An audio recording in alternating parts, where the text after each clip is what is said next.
A man stacked together free cookies and made a burger out of them. That was his meal for the day. It turned out that, when he landed in the America, he learned that his home country had fallen into civil war. As a result, he became a refugee. To make things worse, his money had become worthless. He now had nothing. Just then, a woman appeared. She returned a luggage cart and retrieved the deposit. That gave the man an idea. He started collecting unreturned carts around the airport and made money from the deposits. Eventually, he bought himself a hamburger, his first proper meal since being stuck at the airport. That night, he tried to sleep in the terminal, but it was too uncomfortable. So he dismantled chairs and built a simple bed. He even shut off the power in the terminal. With the extra money he earned, he bought books on language and translation. But the manager saw him. To get rid of the man, he sent someone to collect all the carts, cutting off his income source. The man then tried to get a job at the airport, but due to the manager's orders, no store dared to hire him. Unable to work,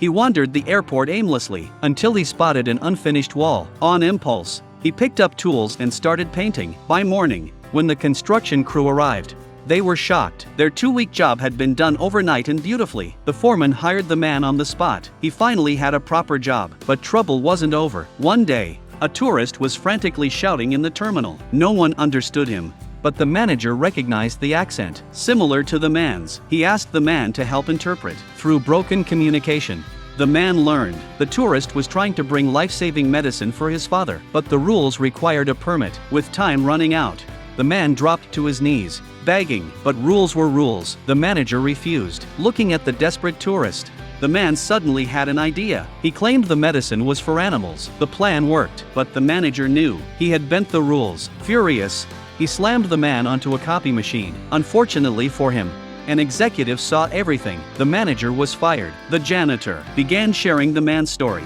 He became a legend in the airport. 10 years passed. One morning, the man awoke to good news. The war was over. Everyone celebrated for him. The former manager, now head of the airport, still held a grudge. He wouldn't let the man step into New York, even threatened his friends. The man gave in. He packed his bags and prepared to return home. His friends felt heartbroken for him. Just as the manager was basking in triumph, the airport alarm blared. The man looked out the window and saw the janitor had blocked a plane. At that moment, the man made a decision. He would walk into New York with dignity. Airport staff gathered to cheer him on. They walked him to the border of New York, but a police chief stopped him. Then, unexpectedly, he handed the man his coat. With blessings all around, the man finally breathed the air of freedom. Do you think this man deserves our respect? Leave a comment.